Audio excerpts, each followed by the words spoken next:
us today as we dedicate this Rosie the Riveter Rosebush to Emma Timmermann.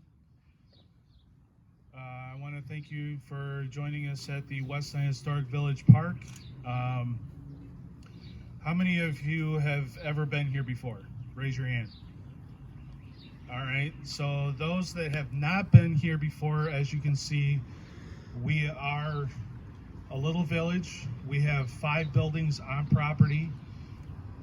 The original house is behind you, is the farmhouse.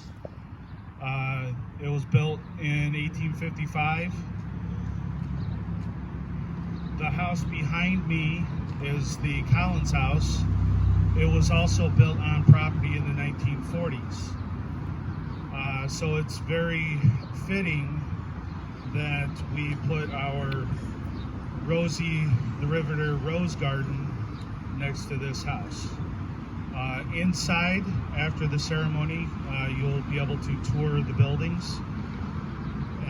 This house houses our military display, which also has a Rosie the Riveter mannequin with the outfit.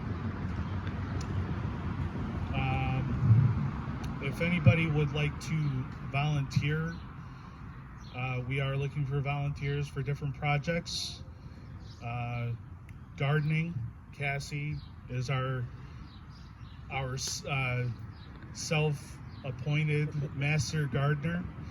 She did the herb garden behind the farmhouse, and we've all been taking care of the Rosebush. So I am introducing Nancy. If Nancy could come up.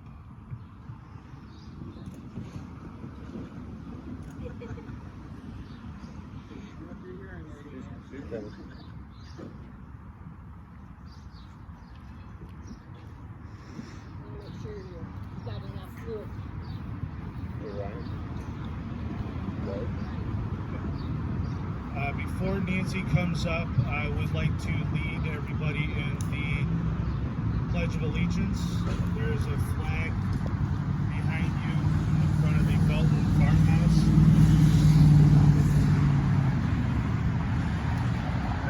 Allegiance to the flag of the United States of America and to the republic for which it stands, one nation, under God, liberty and justice for all.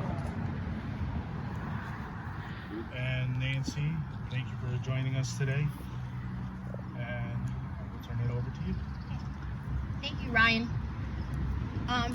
Thank you all for coming. This is a really special moment for the Rosie the Riveter Association. I'm Nancy Zajac, and I'm the president of the American Rosie the Riveter Association at Willow Run. I'm also Michigan State Director. So today we're honoring Emma, and I'm going to tell you who and what the American Rosie the Riveter Association is. We have some little free bookmarks. On the back it will say that we are a organization we call ARA, American Rosie the Riveter Association. It's a group of fellowship that was organized in 1998 by and for the original Rosie the Riveters of World War II. Of course, not all Rosies are riveters. They could be anything from a gas station attendant to someone who worked the farm. When the men went away to war, World War II, these Rosies came forward, these women came forward to help with the war effort because the men were gone. So they stepped up and did their job, and they did it amazingly well. So now we have, in the chapter here at Willow Run, we have about 15, almost 20 original Rosies in our group. And we try to meet monthly, but during COVID-19 we had not been able to do so much. But we bring them out to the public because people like to hear their stories. And today's an example of a Rosie who's been a part of our organization for a while. And Henry comes as well, her husband Henry, who's right here. So, further ado, Jeanette?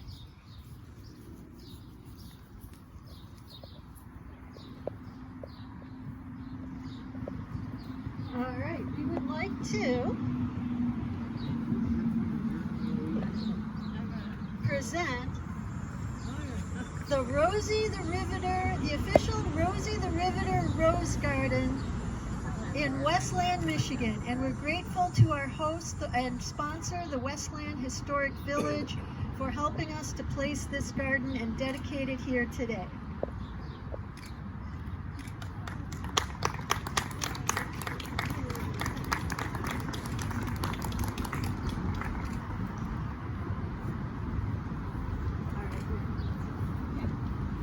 So the first rose bush in this garden honors Emma Zimmerman, who worked during World War II at the Stinson aircraft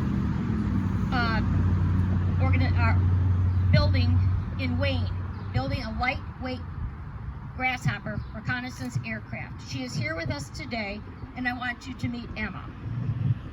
So Emma, I'm going to ask you a question, and if you could answer for me, that would be wonderful. You can take your mask off. Okay, as a young girl during World War II, you went to the Stinson factory every day to work. What was it like, and why did you do it? Well, I was 17 when I graduated. I couldn't get a job, so my mother, on my 18th birthday, brought home an application to Stinson Aircraft. I went in with her, and she worked there. I went in with her. I don't think they even looked at the application. A gentleman took me to the shipping department where I was put to work there, wrapping spare parts for overseas shipping of the Grasshopper airplane. This special Rosie the Riveter rose is called the Rosie the Riveter Floribunda Rose. It was developed by Weeks Roses in 2018 to honor the female home front workers of World War II. It's a hardy cultivator, boasts beautiful variegated peachy orange blossoms. Unfortunately, you can't see those today, but come back and check on it. Water it if you'd like to, and you'll see the beautiful orange peachy blossoms on it.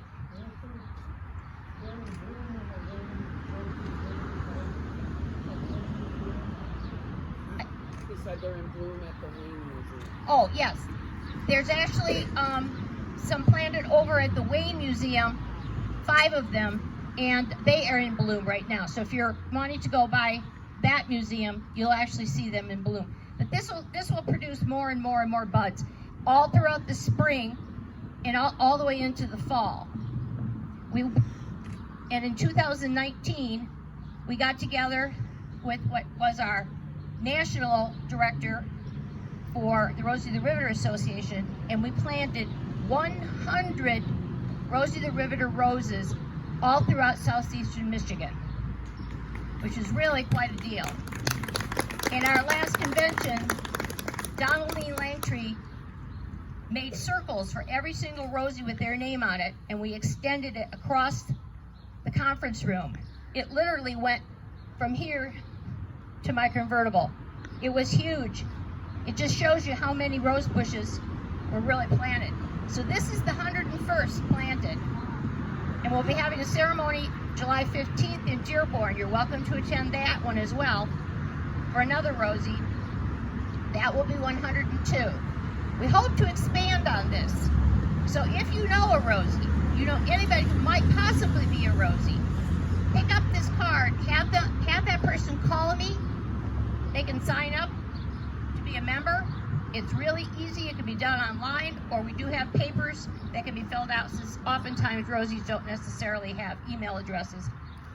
Although, many of their families do. That's how we communicate. And in Emma's case, Emma and Henry's case, we send them something in the mail. So, it's a lot of fun for these Rosies to get together, and they really enjoy each other. They love sharing their stories. They love to go eat. Cracker Barrel is one of their favorite places to go. So, with that, Nancy, yes, who has the record for the most Rosies now? the Yankee Air Museum. You mean the Guinness World Record? Yeah. Yes. That was, yep. The last one was in 2017. In California, who challenged us a lot over the years, they gave up. And please go over to the Yankee Air Museum and see the Rosie the Riveter display, because all the names of the people for all throughout the United States that were Rosies, not all of them, we're trying to do more and more, but Jeanette and I are taking care of that board at the Yankee Air Museum and putting plaques up with their name and where they worked. It's in honor of them. So it's really quite a display. Not only that, but the Yankee Air Museum is just a fantastic museum to go see if you like aviation. In fact, some of our tribute Rosies are here today. Raise your hand if you're a tribute Rosie. What they do is they go around all over southeastern Michigan, sometimes even farther. Some of them interview some of these Rosies so that they have a record of it, and then it's sent on to Washington to be a part of the Library of Congress. But they also help with fundraising for the museum, which is really, really wonderful. Okay. Ryan, you ready for closing remarks? Oh, Robin. Oh, yes, Robin. There she is. This is Robin Lopsinger. She's our singer today. She also is a tribute Rosie.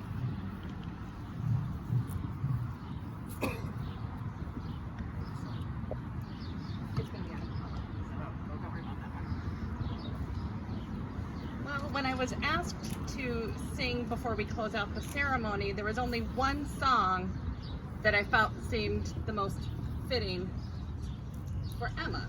So I know some of my sister tribute Rosies know the song very well.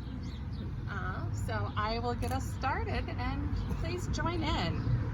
Da da da da da da da da da da da.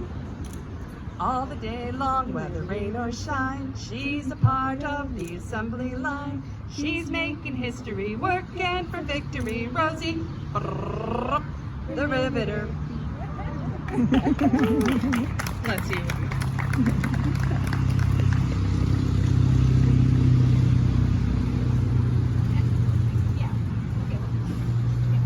Robin's going to sing some more throughout the ceremony.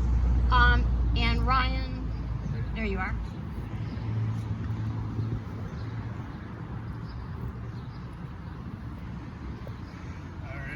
I just want to thank everybody for coming to the ceremony today for the Rosebush, and for Emma. It's Honor. It's an amazing thing that what our grandmothers and mothers did during World War II to keep the home fires burning, and everything running while the men were off fighting war. So I want to thank you, and my hope is that this is the first of many rose bushes here, as I want this whole area filled with rose bushes. So if you know anybody who planted a victory garden or collected tin or worked in a parachute factory, please get a rose bush for them, dedicate it to them, and plant it here for us. I hope this continues for years to come. Thank you for coming. We will be able be touring all the buildings. If anybody would like to cool off first, the Eloise Museum is air conditioned. We have a window air conditioner in the Octagon House, but you're more than welcome to tour the farmhouse or the Collins House and see our military display. Yes, Jeanette? Ryan, if we want to see, for example, the Octagon House, can we just go in, or should we wait for you to guide us in because of spacing or Because of social distancing, I would ask that no more than 3 go in at a time, Okay. 3 to 5. all right. The Octagon House is kind of big, so maybe a little bit more than that. Okay. If you have any questions, myself, Brenda, and Cassie are here as tour guides. We'll be all over the property, and I hope you enjoy. I believe there's refreshments Yep. Yeah, we've got water and snacks. over here underneath the red canopies. And thank you for coming out.